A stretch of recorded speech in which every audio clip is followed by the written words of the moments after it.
Okay, well, we'll see how long that lasts. Should probably be right back over on my lap in 5 minutes.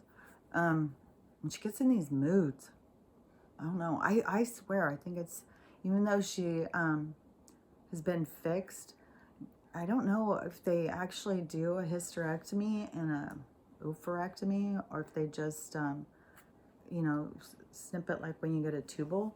So I don't know, but it seems like they still have a cycle, like a smell, a moodiness, a whininess. So it's a kind of, you can tell because they all kind of go together. But okay, so I can get back on track now. It was, you know, all the different ways of being sick. Like it's not just the perpetrator that has a sickness in the relationships, it's also the victim, the person that sees themselves as the weaker one. Just like in the movie yesterday where I was talking about that lady, she's being treated like shit by everybody. I mean, she's so beat down, she don't give a shit. But she goes and does the affirmations. Oh gosh, I cannot quit looking at myself today. So she does those affirmations, and that's not going to change anything. I mean, you can, use affirmations to try and convince yourself that you need to make change, but you have to make change. You have to do something to change your situation. And you shouldn't feel that you have to be abused by anybody or take anybody, there's a lot of people who are mean to other people just to make themselves feel better. I don't know how that works. That's not how I work, so I don't understand it, but there definitely is those people. But you start to see your part in it. And so in my healing, I had to see my part in my situations. I couldn't just be like, oh, poor me. The God just keeps giving me these horrible people to be with. They're all so abusive. They're all liars. They're all alcoholics. They don't, they're not partners. You can't bond with them. They're moody, especially when you're with people like that, and you keep trying to be like, okay, well, if I do this, then they won't freak out. If I do this, if I just don't talk about this, it just becomes ridiculous. But when I got away from them and I had to start looking at my own behavior, like, because you have a part that you're playing and it's your own needs you're trying to fill in a dysfunctional way, but you have to recognize it in order to change it. And so there's a lot of different approaches. I mean, I have one daughter who's been going to counseling. Oh my gosh, we went when she started when I got divorced from her dad, and her dad was going to counseling, was going to go to anger management counseling or something, and wanted us to go to the adjoining counselor, and so he could work on getting his family back. And I started taking the girls, and we went for a while. He stopped within, I think, 2 weeks. We went for a few years, but the one daughter continued forever. I mean, she really, really liked that, going to counseling and being able to talk and, get stuff out there, get someone's opinion that she trusted or whatever. So it is really, it's very helpful for a lot of people. My whole thing is, and this is where her and I will not argue, discuss or debate or whatever, because I see things as being on a spiritual level and she sees them like on a psychological.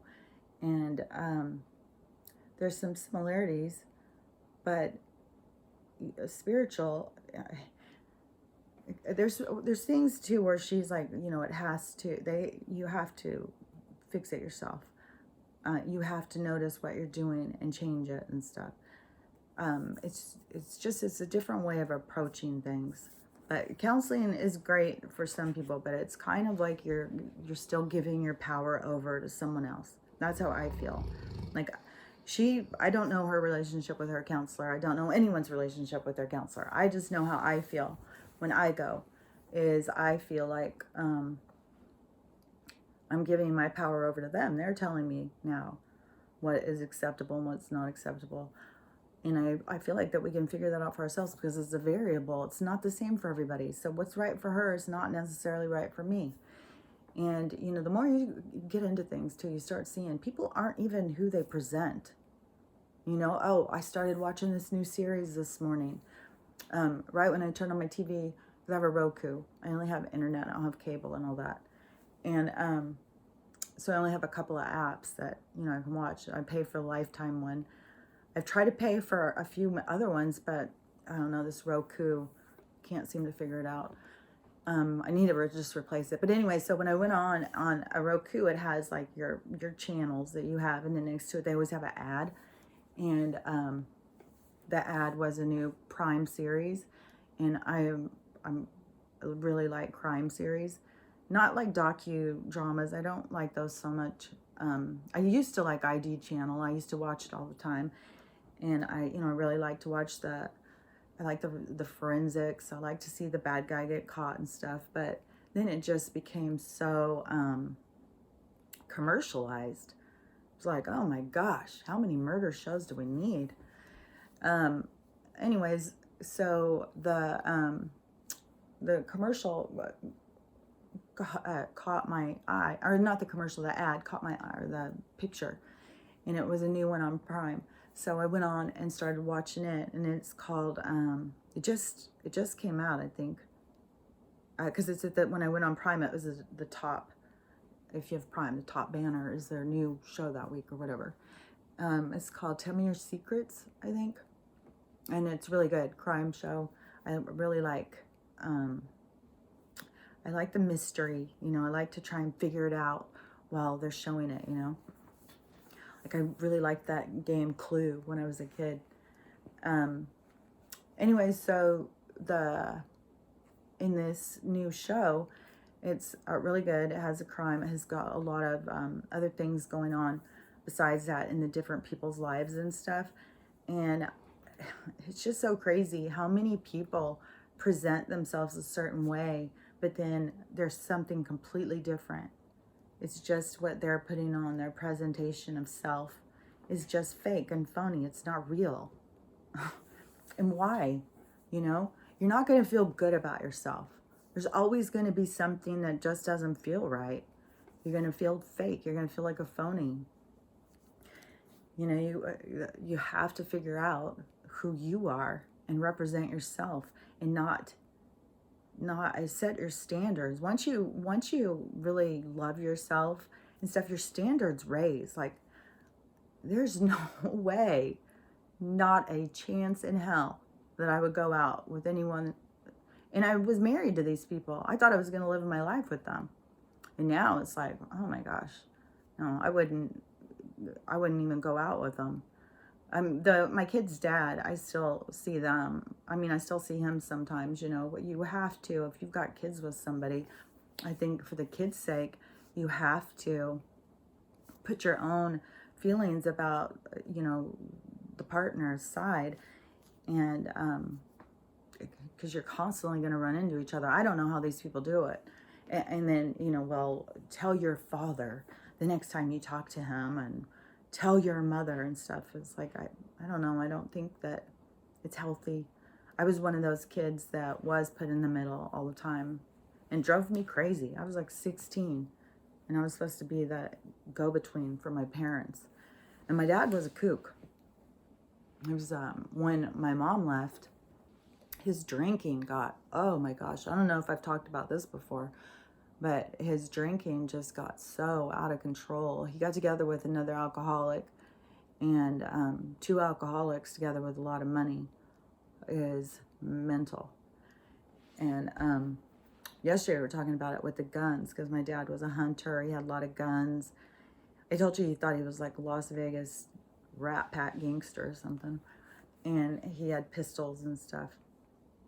Like one of the times when I came home, and I think I was 17, I might have been 16. I came in, because I went back and forth for my parents when they split up, because my mom left my dad, but she only left him to move in with another guy. And this other guy was the same age as guys I was dating. And he tried to boss me around and stuff. Oh, we did not get along. I thought he was and he was an alcoholic, and he smoked weed all the time and drove around in his van. Him and his associate were like, they did floors. That's how he ended up meeting my mom, is we had a flood at the house, and he came to replace our floor. And him and his friend were like Cheech and Chong. They even look like them.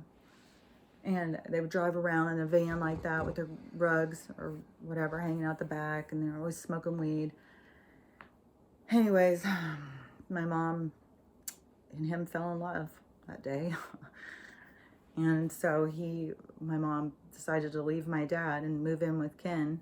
And oh my gosh, my dad went crazy. My dad had been having an affair with the same woman for a long, long time. So, then we got to meet her. She became our new mom. Yeah, they were very much like that. Kind of like, you need to call her mom. Kind of that kind of mentality. I don't remember, I don't think any of us did. But my dad was so drunk all the time. He was so wishy-washy. He was so whiny. God, he would need you to talk him through things, and you'd talk and talk and talk. It was exhausting. I'm the kid, and I'm helping him figure his life out. Then he's going to do it. He's just going to change his life this time. And then, in the morning, I don't know, the sun comes up and the vodka gets going. It's just another day, just like the other day. But on this one particular one, I came home from somewhere. Oh, but I was saying, so I did have to move back in with my dad. I had to go back and forth. I was underage. And I would leave there and then go there. And then I couldn't handle him and his wife. And then I'd go back over there. It was after doing that a few times, my dad made me get my own apartment. And I think I was 16. Might have been 17. I was maybe just turned 17. No, it was this summer, because I would have turned 17 in the beginning of summer, and it was in the summer, that he made me get an apartment before I started my senior year in high school, because I graduated when I was 17. And so he made me get an apartment, and then, I was a senior in high school. It turned into a party house.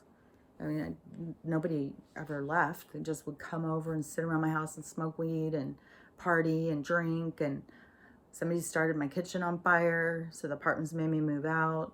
Then I had to move back home. But anyways, it was chaos my whole life. So that I come home this one evening to my dad's, and all the lights are off. I walk in. I swear I think I've talked about this before. But I walk in, and he's over in the corner. He's like, shh, shh, shh, shh. I'm like, what?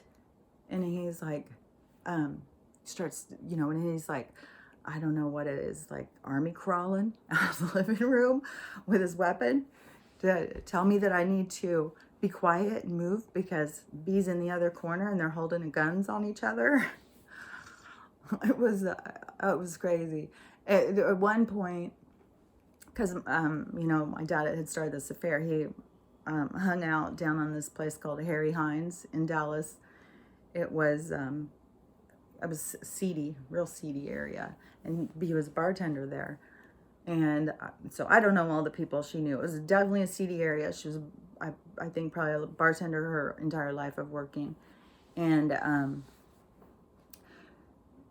I guess she hired some killer to rob my dad one of the times when she was mad at him.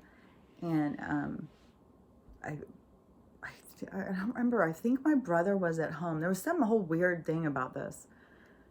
Because the guy broke in and he stole all the guns. And it might have been that one of my brothers had stayed home sick. And then for somehow they left the house for a minute or something. I don't know. It was a whole weird thing. But anyways, when the stuff came out, it was B had hired someone to come and the guy was a killer. So that was the thing, is like she brought this dangerous person in to steal all Dad's guns, and Troy was home. He could have been, or Jared, I don't remember who it was, but he could have been murdered. That was a whole weird thing I remember. But it was just so seedy. All their stuff was just so seedy. And my dad lost everything. When I was a kid, he had oil wells and stuff, and he's got all the money. You guys are going to go to college, and you're going to do this, and you're going to do that, and he had a really successful business. But then once mom left, and his drinking took over his life, him and B, and I would come home, and B, she's Southern, deep South, and she was a good cook. Oh my gosh, really good cook. And she would make these huge, elaborate meals. And then my dad would come home drunk, as every day. And I think he spent all his days in the bar. He always had to be on a business lunch. And they always were at strip bars and stuff. So he would come home, and I don't even know. Every day it was the same thing. She would take the food, this huge, she would spend so much money on these things. There wasn't that many of us at the house, and she'd buy these giant prime ribs and stuff, So these big, expensive, elaborate meals she'd prepare, and then he would come home drunk, and they would get in a fight. She would pick up all the food, take it out the front door, and throw it all over our front yard. And this was a neighborhood. Everybody would see this. This was like right on the street. She'd go out and she tried to run him over one of the times right in the front yard with her car. She had a red Cadillac. And she just was in the thing, and I don't know how it was, but she started chasing him in the yard. This is a very big yard. As we lived right off Forest Lane. That was they were so wacky back then. Oh God, life seemed so hard, growing up in total chaos. You just cannot, especially if you feel like you have a deeper understanding of things, and you're like, what is wrong with these people? Like, this is crazy. But I don't know. I think there's a lot. I keep hearing people talk about this, that there's a lot of people who are being born to change to kind of change that karmic debt or something. Like, you get born into these families because you're going to create some kind of change to stop it. And I do think that is true. I really did relate to that when I heard that. I thought that makes so much sense, because there was so much stuff in that family where I was like, this is just weird. It was so weird. I constantly felt like I had to be the logical one. And anyways, I don't even remember. I go off on these subjects and just start rambling. I think I was talking about with the the energy, like, of vanity and all this stuff. That's the part in the Bible that I think is the accurate part, is these desires, chasing these desires. If you're lusting after your neighbor's wife, you need to figure it out. If you need to steal from people, all those things are all those things that the 10 Commandments are really how we should live. Like in your heart, you should be able to feel that. And if you don't, I'm not saying, that there's something wrong with you. I'm just, it's goals. How do you learn to live and be your authentic self, love yourself, love others, respect, and have compassion for others. And I think that those are the things that we all need to be working on. And I think it's got, just to unslave, to take away the enslavement of the people in this corrupt system. That's just going to free up people so much more to discover themselves and stuff. And I think that it's important for us to all put this, that they can see things that others can't see, to put that energy out there. Because even if we can't understand that we're picking up on it, we are. There is there's a connection between us all that, you know, we can't see. Yesterday I did this ceremony, and it was weird. It felt like I was, something else was in me or something, or was taking over, and I was watching.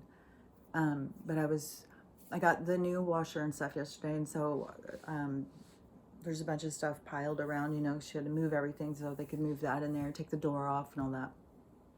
And so I was doing some stuff, and there was things moving by themselves.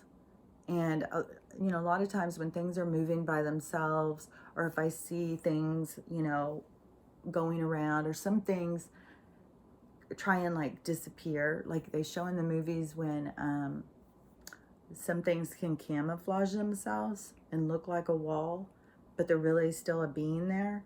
You can start seeing stuff, you know, mostly it's out of the corner of my eye.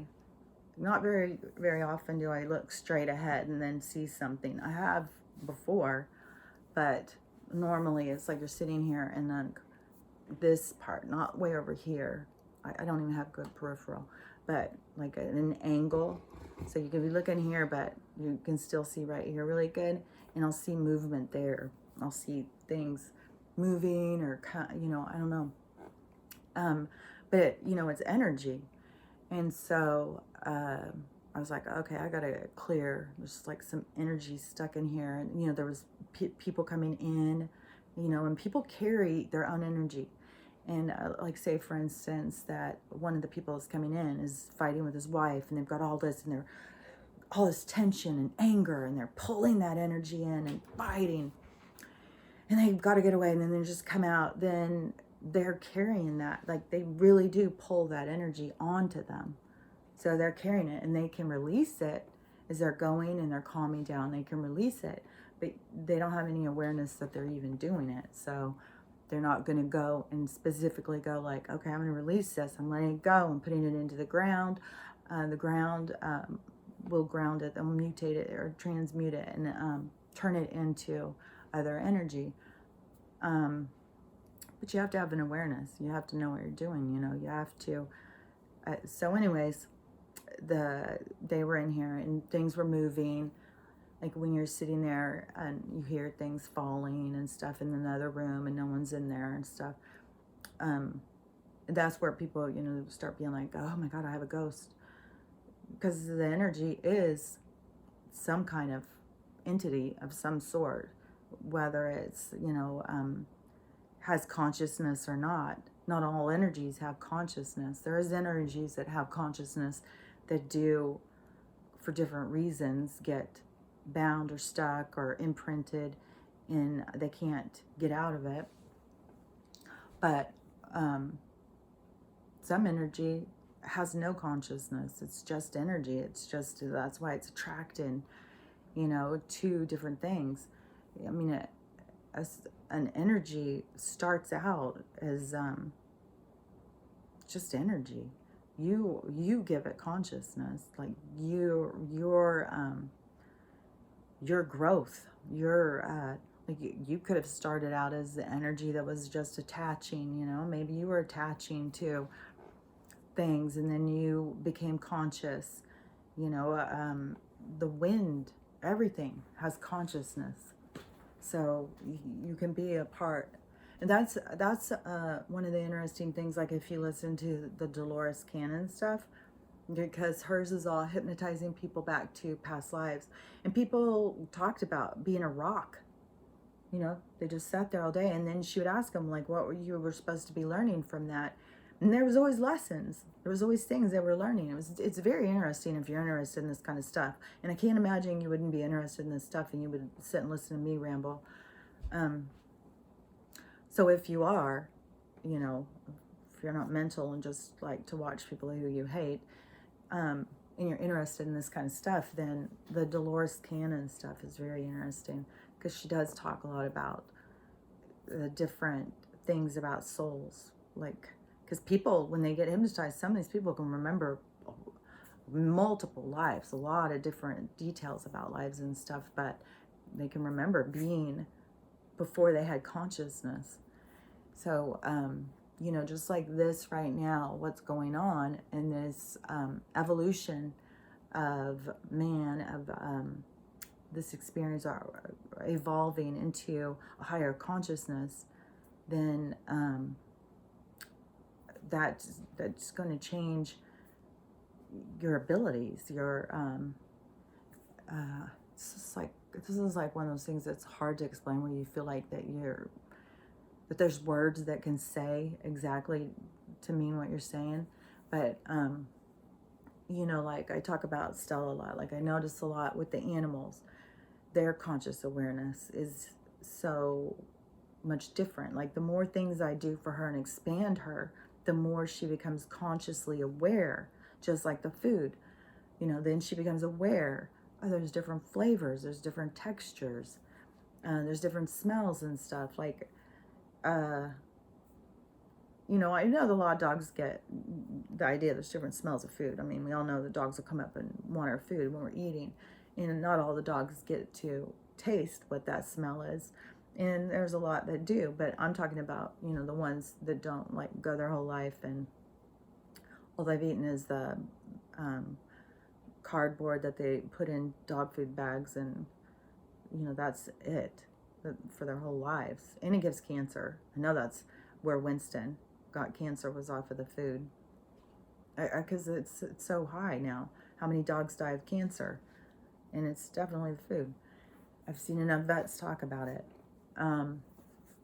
But so your conscious awareness, and when you become aware that you are consciousness, that you are energy, that she's just beginning to understand things. Like little kids, it's hard to say, because some, like, little kids, they're very old souls, and some of the things they'll know and understand and not know why they know or understand them. But in every soul's life, they do have to increase their awareness of what they are and who they are and stuff. So it doesn't necessarily have to be a baby, because there's plenty of adults that have no awareness of their abilities. And but once you become consciously aware, that's where there's a lot of people who have become more aware, that have started taking control of their astral travel, astral projection, what's that called, the lucid dreaming, where you can control your dreams. What's the other one called, where you can look in your head and you can see other places and stuff. It's very interesting too. What is that called? I can see it in my head. I can't get the words out.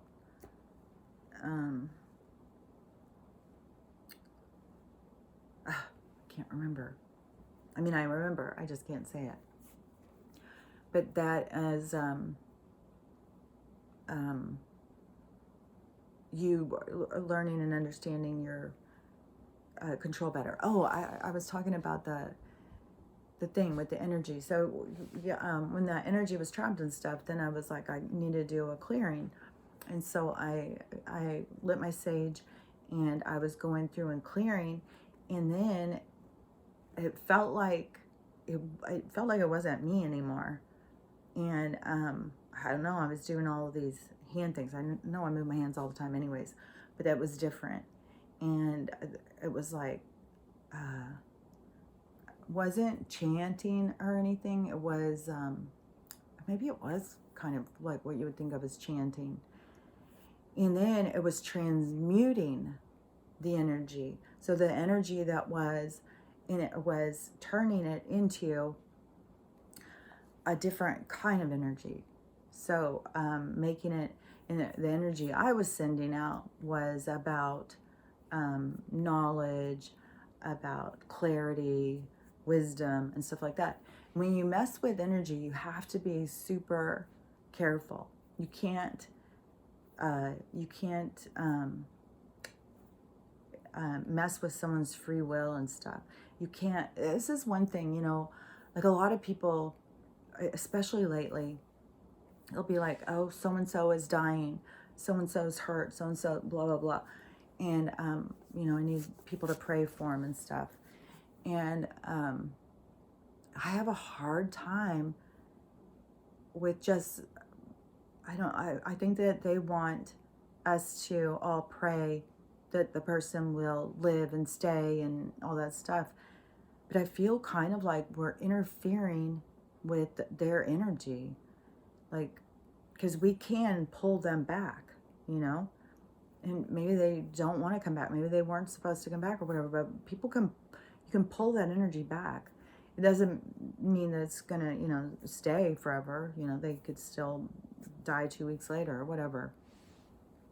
It depends so much on their thing, but I really feel like it's like interfering with their energy if we're all coming at them like that and praying to hold them back. So I always pray for God's will, and if the will is for them to go, that they have easy passing, and for healing for the others.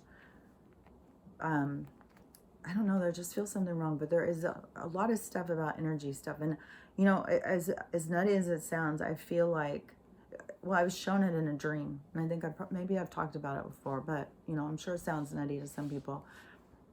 But that I was a witch at some point. It seems, they call it a witch or whatever, but really it's just somebody who understands energy and understands how to use it. But if you don't use it right, you interfere.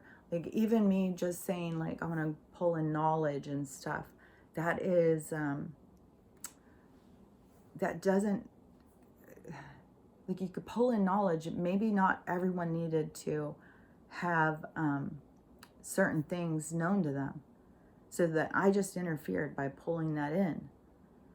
Or maybe certain things people don't want to have clarity over, and I just pulled that in. So you see how, like, it's manipulation. So if you're pulling in something that is, like, if your intent is good, like, you really want to bring in people's eyes to be open to the truths around them so that they can process it and stuff, you're still stepping on someone, you're still going in their lane, you're still stepping on their toes, So you have to really, like, if you're messing with energy, you have to really be mindful. Like, I was really surprised when I'd seen a show, I don't know, I'm sure it was during quarantine, because that's all I have done is watch TV, I feel like, it was about these Romanian witches or gypsies. I think they're gypsies, Romanian gypsies, but they're witches, like lifelong witches. I mean, generation after generation. But people can come and pay, and they will do they'll do love spells, they'll do spells to hurt the person. Like, if you don't like someone and you want them to be cursed, or you want them to suffer in some way, those women will do it. I was like, oh man, yeah, you don't want to do that. You don't mess with that stuff at all. You don't interfere with free will. You don't interfere with other people's energy. You don't overtake other people's energy. You can try and pull in as much positive and transmute negative to positive, but there's a balance. There's a balance in everything, and if you yourself, like, most people don't realize the power that they have. And you can influence the energy, but you can set everything out of balance too. So you have to be really mindful of that. And lately on YouTube, I've seen so many girls talking about spells, and they all want to claim their witchiness and stuff. And it all has to do with, and they probably were witches in a past life, and they probably were killed, and they are. And that's the thing, is that the witches, back when they were killing witches, a lot of those women were just women who understood herbs and understood nature and understood energy and stuff, that they could see it and understand it. So, but because other people couldn't, they got labeled as witches. And now claiming your witchiness is, it's like reclaiming your own power. And it's the same with the divine feminine and all that. All the things that women were shamed for before, women are claiming now. as being a part of themselves. So, there's a lot of women who understand about the energy and all that stuff, and tons of them on there. I don't know, I don't watch them all. I don't know what all they're doing. If they're teaching people how to do spells. I don't even like to watch movies that start doing spells in the movies. That's one thing with the movies too, is that they do real spells. If it's a movie that they're trying to put a spell, it could be for anything. But whatever it is, they get us to join in with the spell without us even knowing it. And I don't like to watch shows that have spells. And I don't like to watch shows that are too dark of energy. Like I like to watch those ghost shows sometimes, right? But you also have to be aware that you can pull that energy. Like it can go through a TV. You can pull that energy into you. So there's so much stuff that is out there that I think that people don't have any awareness of, because they've all been living this three-dimensional life, this three-dimensional thinking. Everything is what you see, hear, smell, touch. And so much of our life is outside of that realm. And I just know that there's a lot of us here right now on the earth that understand that. And I feel certain that we're here to help with this transition. And that is one of the reasons why I know that we are transitioning. I wouldn't be here. I mean, I know the stuff that they've been telling me since I was a kid. I know the stuff that they have been saying. I know what I'm here for. And, and then this whole thing with doing this was definitely a part of stepping into my own future. You know what I mean? It was, you have to get over your own fears and your own rejection and stuff to be able to put yourself out there. But it's stepping you into your own power and your own future. You've changed something. You've made a difference. You've changed something in your life. It puts you into a different trajectory. So, I think anybody who wants to talk about things that they think are healing and helpful to others should be sharing this stuff. And if you feel scared or intimidated to put yourself out there, I say just go for it. It becomes fun. Like you start looking forward to, oh, what am I going to talk about? I'm going to go and talk. You don't even know who's listening to you or anything. And when it first starts, you don't know what the future is going to be. You don't know. I think it is, you find your own people. They gravitate towards you. You put yourself out there, and then they will find you. You don't have to go out and find them, which, when you're in a quarantine, you can't go out and find them. You're limited. The social gatherings are limited, everything. So you can't. But this way, you can. You can put yourself out there, and the others will find you. I don't know how the universe works. But it is a lot to put yourself out there.